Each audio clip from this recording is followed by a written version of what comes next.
A farmer's desperate search led him to something buried deep beneath his land.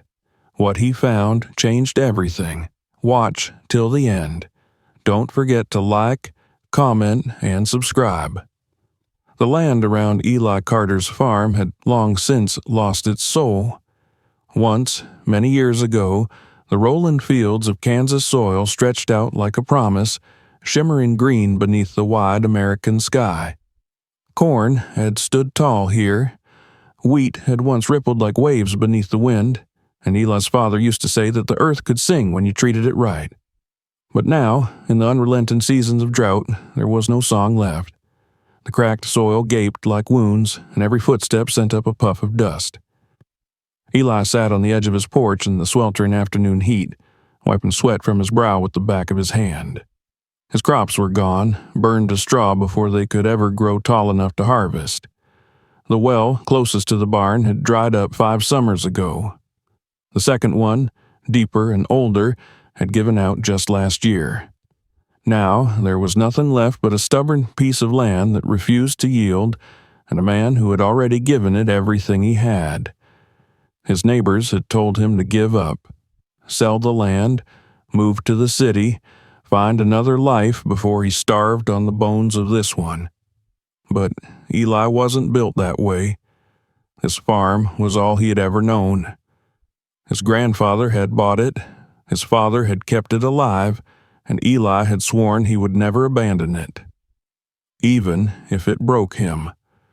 That night, sitting alone at the kitchen table with only the buzzing of a tired ceiling fan for company, Eli made his decision. He would dig, not by hand, not with shovels like in the old days, but with steel and machinery. If there was water still hidden beneath this land, he was going to find it. The next morning, with money he didn't have to spare, Eli rented a drilling rig from a contractor 2 towns over. The machine looked monstrous against the silent backdrop of his dry fields, its tall drill pipe pointing into the sky like a promise or a warning. As he fired up the engine, the rumble spread across the land, stirring a few crows from the skeletal trees. Eli wiped his palms against his jeans. He told himself this was it. This was his last chance. The first day brought only frustration. The drill hammered through layer after layer of hard-packed earth, only to meet resistance at every turn. The bit came back coated with dust and stone, and Eli's heart sank a little deeper each time. He worked until the sun bled into the horizon, red and unforgiving, before shutting the machine off and collapsing into bed. The second day was no better. The rig clawed at the ground as if the earth itself was mocking him, refusing to give him even a taste of what he sought. By sundown, Eli's arms ached, his throat burned, and his spirit felt as dry as the land he stood on. He sat on the ground by the machine, dust settling over him like a shroud, wondering if this was the moment he had to admit defeat. But something in him refused. Maybe it was pride, maybe it was desperation, maybe it was the stubborn Carter blood in his veins. He couldn't walk away, not yet. On the third day, before the sun had even risen, Eli climbed back into the seat of the rig. His eyes were bloodshot, his jaw set tight. The drill spun, biting into the stubborn rock beneath his farm. Hours passed. Sweat rolled down his temples, dust coated his shirt. The machine screamed as it tore into the earth. And then, the sound changed. It was subtle at first, just a hollow resonance, like striking an empty barrel deep underground. Eli froze, his hands tightening on the controls. He let the drill spin a moment longer, listening. The vibration in the machine wasn't the solid crunch of stone anymore. It was something different, something empty. When he raised the drill, he noticed something strange. The bit wasn't coated in the usual gray dust of rock, but in a fine reddish powder. He rubbed it between his fingers. It wasn't dirt, not like any he had seen before. Curiosity replaced exhaustion. Eli killed the rig and grabbed a shovel. His arms burned as he dug into the hole, pulling up dirt and clay with the stubbornness of a man on the brink of discovery. The further he went, the harder his pulse pounded. And then his shovel hit something solid. At first, he thought it was just another slab of buried stone, but the sound was wrong, too sharp, too metallic. Dropping to his knees, Eli brushed away the dirt with his bare hands until a curved surface gleamed faintly beneath the dust. Smooth. Cold. Metal. His breath caught. He scraped away more earth, and a shape began to emerge, not just metal, but the outline of something deliberate. A circle. Massive, heavy, sealed tight. It was a hatch buried deep beneath his farm. Eli sat back on his heels, the sun beating down on him, his chest rising and falling with disbelief. This wasn't water. This wasn't salvation for his fields. It was something else entirely. Something hidden. He leaned forward again, his fingers tracing the rusted edge of the circular door. There were no markings, no numbers, no clue as to who had put it there or why. Just a thick lock in the center, waiting like a question he hadn't asked yet. For a long moment, Eli just knelt there in the dirt, staring at the impossible thing buried beneath his land. His whole body trembled with the mix of fear and wonder rising inside him. He had wanted water. Instead, he had uncovered a secret. And deep down, Eli knew this was only the beginning. The circular outline grew clearer as Eli scraped away the last of the dirt. His shovel clanged against the edge again, sending vibrations up the handle. It was no mistake. This was no stone. Beneath years of packed soil, a hidden door was waiting. The surface was smooth, iron gray, and wide enough for 3 men to stand on. Its bolts were rusted, its lock heavy with age, but it was unmistakably a hatch. Eli crouched beside it, his chest tight with disbelief. This wasn't what he had been digging for. He had wanted water, something simple, something to keep him alive. Instead, he had uncovered this. For hours, he worked at the edges, clearing away every inch of dirt until the full circle lay exposed in the harsh daylight. His arms trembled with fatigue, but curiosity was stronger than his exhaustion. The lock in the center stared back at him like an eye. There were no words, no numbers, nothing that told him who had put it there or why. Only silence and secrecy buried for decades. He tested the lock. It was corroded, brittle with age. With a crowbar from his shed, Eli forced it open, the rust groaning like something alive. The sound echoed across the empty field, sharp and lonely.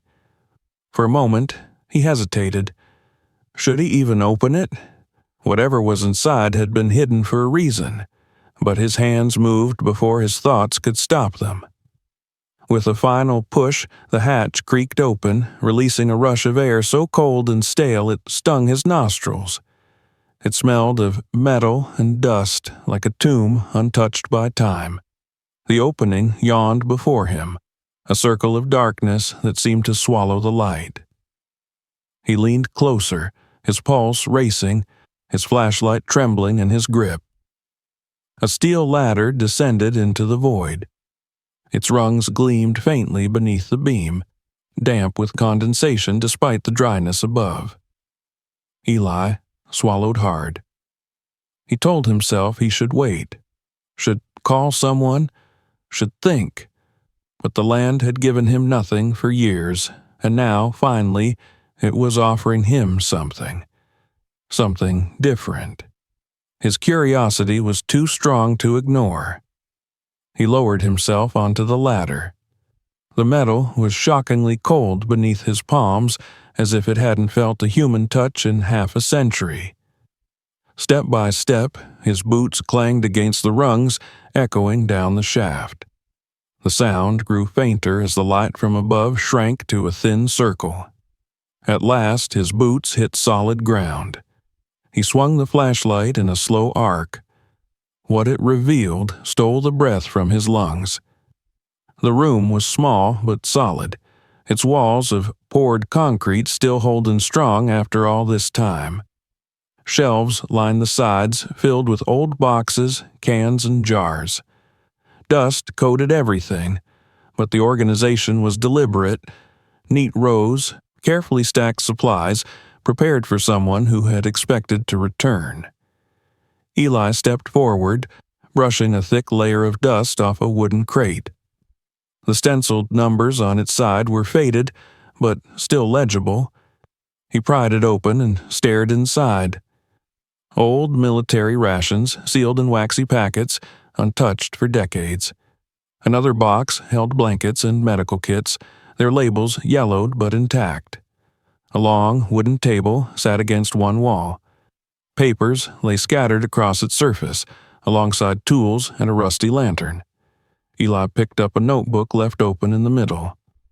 The handwriting inside was shaky but clear, every line dated in the early 1940s. It was a journal. The first page he read stopped him cold. The words belonged to the man who had once owned this very land. The entries told of fear that the war might spread to their town, fear for his family's safety. The bunker, the supplies, the preparations, it had all been built to keep them alive if the worst came. Eli turned in slow circles, his flashlight catching on details that made the air feel heavier. Against the back wall hung a faded American flag, its colors dulled by dust. Beside it sat a radio, covered in grime but still intact, its dials frozen in time. Near the radio, a small box lay half open, filled with letters. The first one he pulled free was addressed to someone named Margaret. The handwriting was tight, desperate, full of longing. He set the letter back carefully, almost reverently. It was like stepping into someone's life, preserved in silence. But the longer he stood in that room, the more he felt the weight of it pressing on him. This was not just a shelter. It was history, buried beneath his feet. A secret that no one had spoken of for decades. Eli's flashlight traced the far end of the bunker and froze. There was another door, smaller, heavier, and just slightly ajar. His heart quickened. He hadn't come looking for any of this. He had wanted water, but the earth had given him something else, something far more unsettling. He stared at the door, the darkness pooling beyond it. And deep inside, he knew he wasn't finished yet. The smaller door gives with a reluctant groan, the weight of years resisting Eli's hand.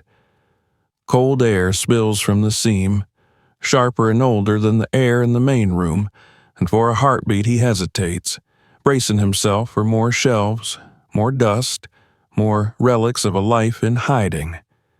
He tips the flashlight forward and steps through.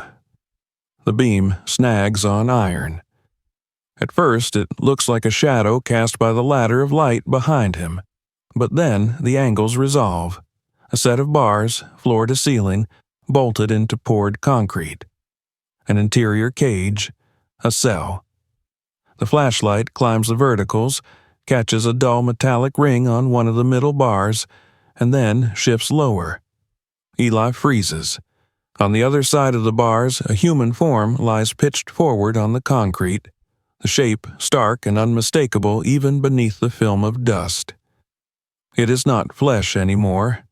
It is bones and a tattered military uniform, the fabric shrunken and stained, the stitching gone brittle with time. The skull is turned toward the door as if listening for help that never came. Both arms are extended through the bars, wrists encircled by rusted handcuffs that bite into bone. He doesn't breathe. He can't. The sound in the room narrows to the thin electric whine of the flashlight and the distant drip of condensation somewhere in the concrete. Eli forces himself to move the beam slowly, carefully, as if a quicker motion might disturb the silence that holds the room together. The cuffs are locked around the ulna and radius with a miserable precision. The chain between them is stretched taut, the metal fused to the bar by a collar of rust. Along the iron, just where a hand might find leverage in panic, the paint is scraped raw. The flashlight catches pale scoring marks, ragged arcs, long vertical gouges, cross-hatch streaks, layer upon layer of desperate effort that never found a weak point. He steps closer. The smell here is different from the rest of the bunker. Older, somehow emptier, the air bitten with iron and a dryness that stings the back of his throat. His light sweeps the floor inside the cell, over a scattered halo of flakes where fabric decayed, over a pair of cracked leather boots collapsed into their own tongues, and over the line that matters most, the final reach of those bones. The arms extend beyond the bars as far as the chain would allow. The fingertips, reduced to pale phalanges, point not toward the door, not toward freedom, but toward the far wall of the cell, toward a low shelf where a row of tin cans sits in mute reproach. The labels are only ghosts now, colors leached to gray, the paper scalloped and peeling. Several have split and spilled, the contents long ago turned to brown craters that dried, cracked, and fossilized on the concrete. Between the cans and the bars lies 1.5 feet of bare floor. Close.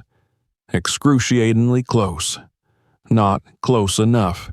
Eli's chest tightens. He can see it as if it were happening now.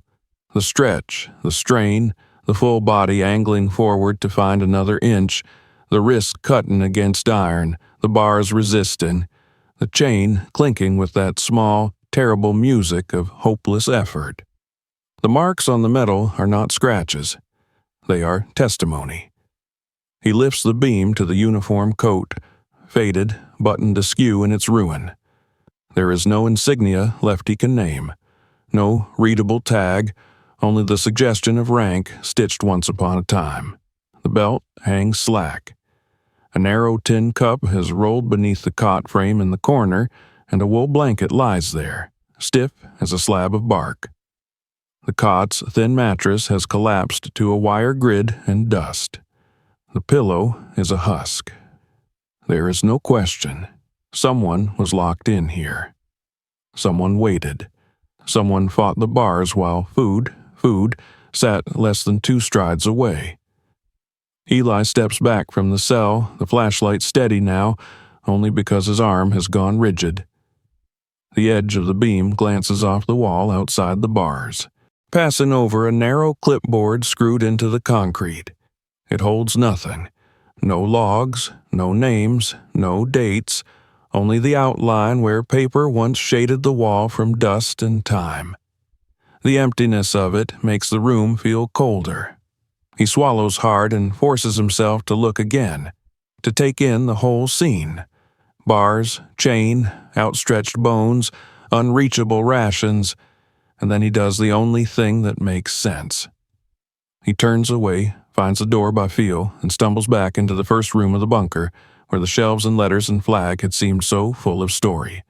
Now they feel like witnesses. His hand is shaken when he climbs the ladder. The rungs drum under his boots, the circle of daylight enlarges above, and with it the sound of wind across the fallow field. He emerges into the day as if surfacing from deep water, blinks against the brightness, and stands with both palms on his knees until the nausea passes. The hatch gapes at his feet like the mouth of a truth he isn't ready to hold alone. He takes out his phone. The dispatcher's voice is brisk and ordinary, all calm training and protocol. Eli's words are not. He hears himself naming his location, saying the words underground room, military supplies, bars, and then he has to stop, swallow, and say the last part clearly. There's a body, a skeleton, in a uniform, cuffed to the bars. The dispatcher asks him to repeat the address and not to touch anything else. He says he won't. He ends the call and stands very still, the phone still warm in his hand. The wind chases dust across the hole.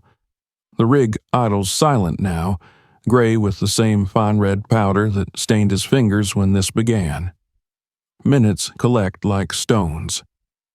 He expects noise, sirens, engines, but the farm stays quiet until the first vehicles crest the dirt lane without sound, tires crackling only when they slow. A patrol car, another behind it. An unmarked SUV that rolls to a stop with the deliberateness of authority. Voices float on the air, brief, professional. A uniformed officer asks Eli to show them. He nods, gestures to the hatch, and warns them about the ladder. He is careful with every step, careful with every word. They descend with flashlights and gloves and the ritual of procedure. Eli waits at the edge, looking out at his spent fields. He can hear their voices echoing up from the concrete. Short phrases, the metallic punctuation of tools and careful movement, the single soft exhale of someone seeing the cell for the first time.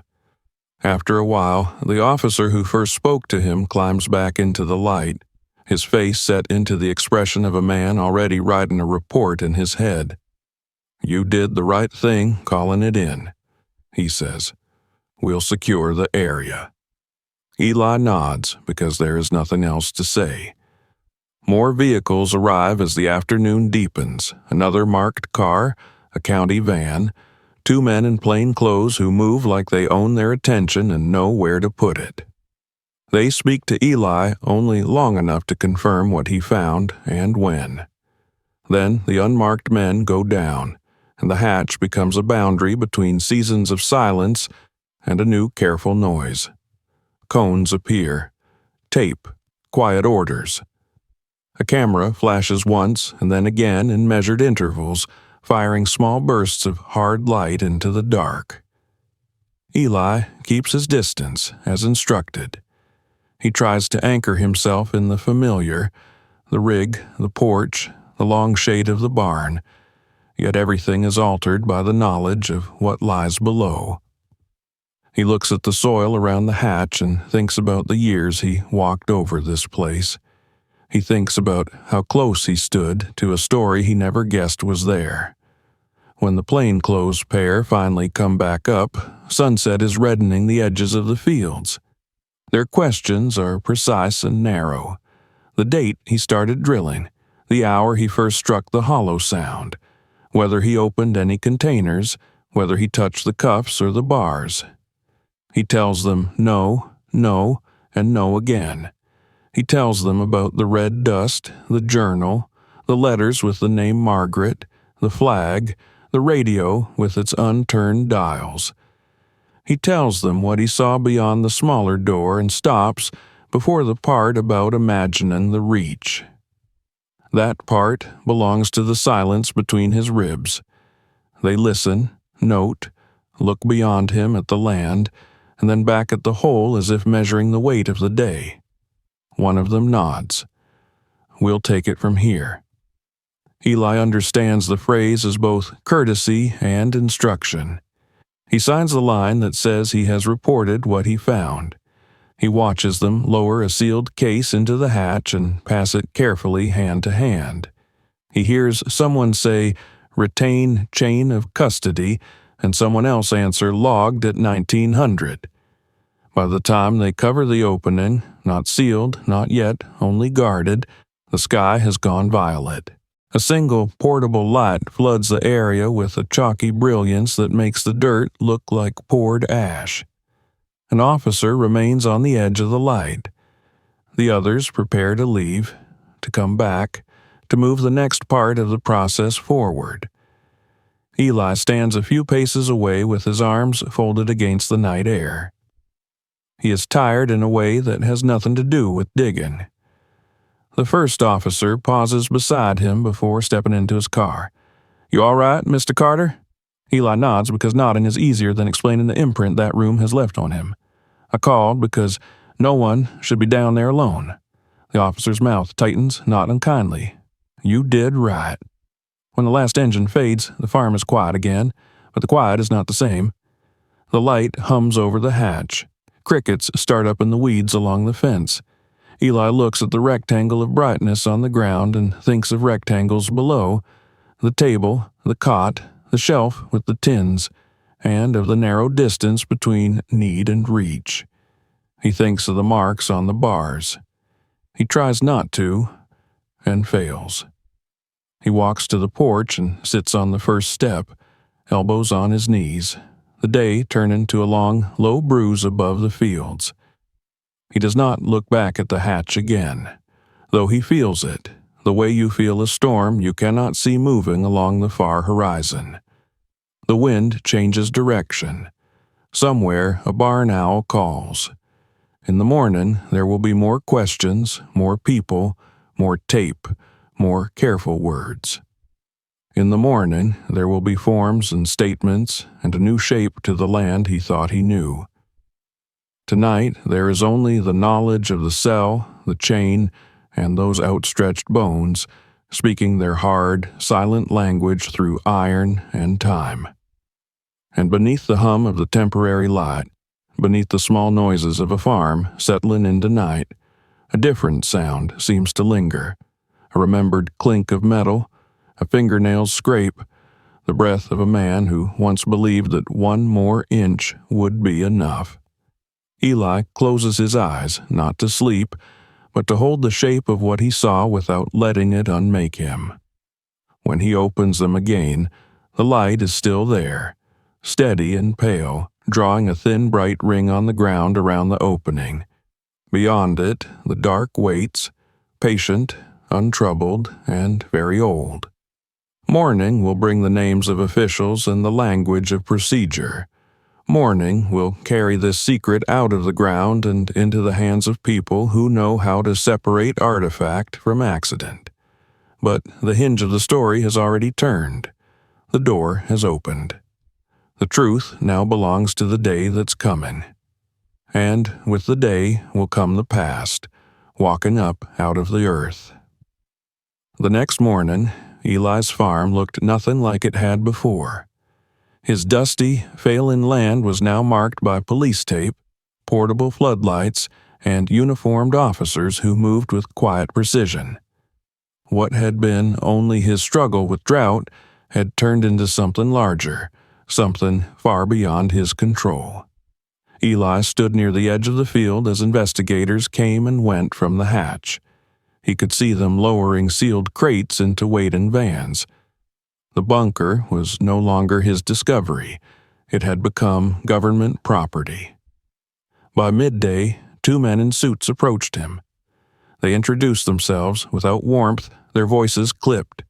They asked him to recount, step by step, exactly what he had seen. Eli repeated his story. The shelves of supplies, the radio, the flag, the journal, the letters to Margaret, and finally, the cell with the skeleton, the iron bars, the handcuffs, the outstretched bones. The men exchanged a look when he described the scratches on the bars and the untouched food just out of reach. They scribbled notes, but gave nothing away. When Eli asked if they had identified the remains, they shook their heads. "We don't have that information yet." Later, one of the uniformed officers pulled Eli aside, lowering his voice. He told him what little had been uncovered so far. The property had once belonged to a German politician who had fled Europe during the war years. The man had lived quietly, avoiding attention. What he was doing in this remote stretch of land had never been fully explained. The officer admitted that no records showed anyone ever going missing here. No names matched the skeleton, and no family had ever come forward. Whoever had died in that cell had been forgotten, erased, or deliberately hidden. That night, Eli's farm was lit brighter than it had ever been, floodlights turning the dry ground pale. He watched from his porch as teams worked through the dark. Crates of rations, stacks of letters, and even the journal he had touched with his own hands were cataloged and removed. When he asked if he could keep at least one letter, one piece of the past to remember, he was told no. Everything inside belonged now to the authorities. By dawn, the hatch was covered again, guarded by men who no longer looked at Eli as a landowner but as a witness. His name was already in the papers. Local farmer uncovers hidden war bunker. But the truth felt hollow. He had opened the earth, and now the earth had been taken from him piece by piece. The officials promised him a generous reward. They said he had helped uncover a valuable piece of history. They shook his hand, congratulated him, and left. Yet, as the last van pulled away, Eli remained standing in the silence of his land, staring at the place where the hatch had been sealed. The rewards meant nothing. The headlines meant nothing. Because Eli knew what they were leaving behind. Not supplies, not relics, not even the letters. What they were leaving behind was a question no one wanted answered. Who had been chained to those bars? And why had no one ever come for him? Dawn folded itself over the fields in thin, colorless light.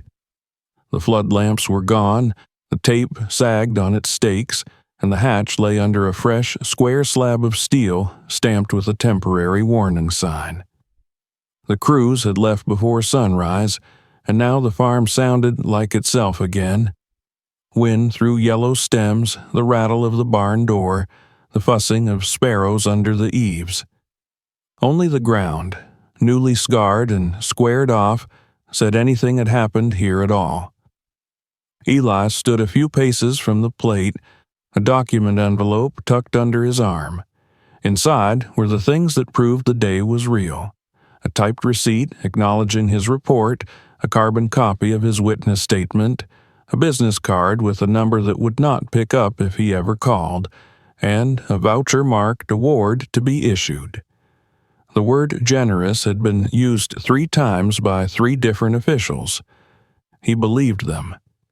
He also understood that generosity had a way of measuring the silence it purchased. The check arrived before the week was out. Courier at the gate, signature on the screen, a sum that could pay down the bank and buy seed enough for 3 seasons. Eli stared at the numbers longer than he meant to. He wasn't ungrateful. The money was a kind of relief he hadn't allowed himself to picture in months. He placed the envelope in the old biscuit tin where he kept important papers and set the tin back on the pantry shelf. The weight of it clicked softly as it settled. News trickled in from the outside world and pooled here, the way runoff collects in the low places. Hidden war bunker found on local farm. Authorities investigate human remains. Neighbors who rarely crossed the fence line drifted over with folding chairs and thermoses. They asked for the story, and he told it, sparing them the details he couldn't bear to say aloud. How close the food had been, how the bars had been chewed and scored with the language of trying. They clucked and sighed and stared at the steel plate with the same superstition people reserve for lightning-struck trees. At night, Eli slept shallowly and woke with the taste of iron in his mouth. He would rise, drink water he did not trust to be cold enough, and sit at the kitchen table until the window glass became a mirror. The farm had always been a ledger, work in one column, weather in another, luck as the sum. Now there was a new column he didn't know how to name, a deficit that didn't answer to rain. He tried to return to the habits that had once structured his days. He cleared the weeds from the north fence. He tuned the tractor's tired belt and changed the oil, even though there was little left to till. He walked the rows at sundown, boots sinking into powder, and told himself the money in the biscuit tin meant he could try again next spring.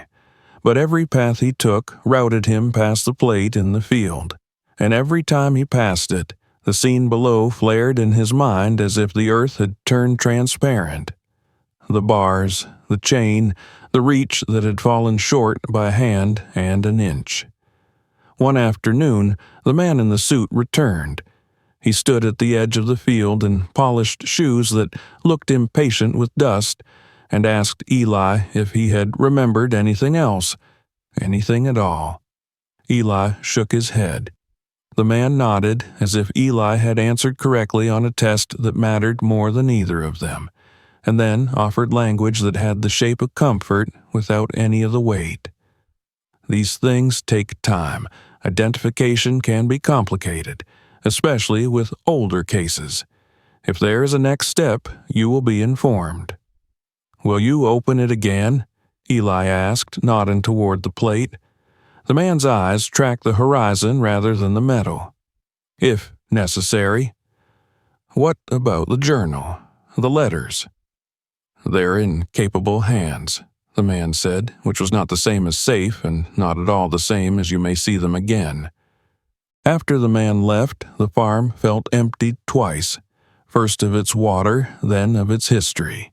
He had walked down a ladder into a preserved room that had seemed to belong to him because it was under his feet, and then it had been catalogued and lifted out of his life item by item, leaving only the echo of where each object had been.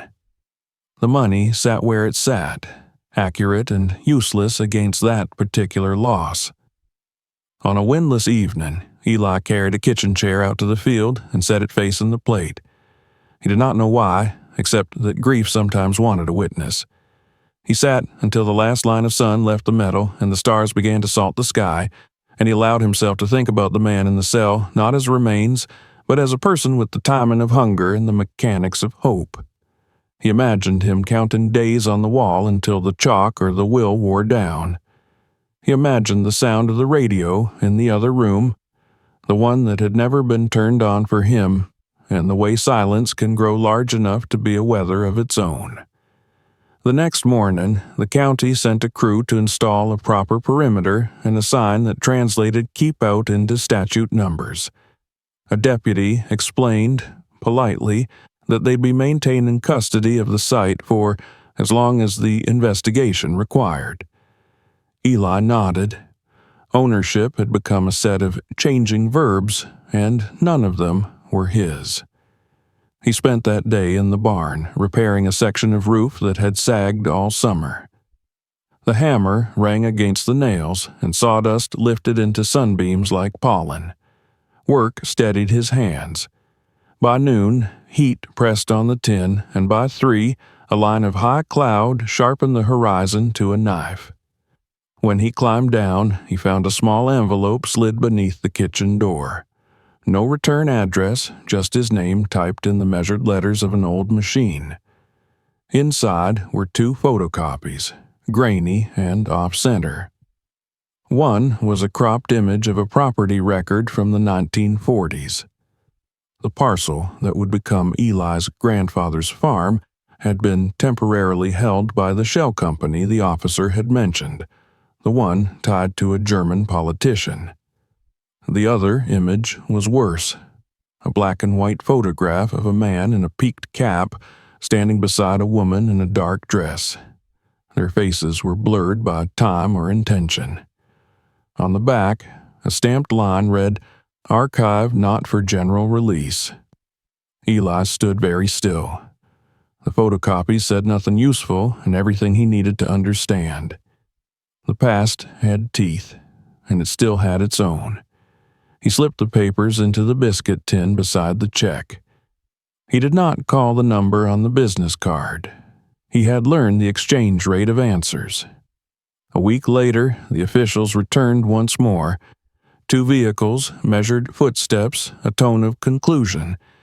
They thanked him again.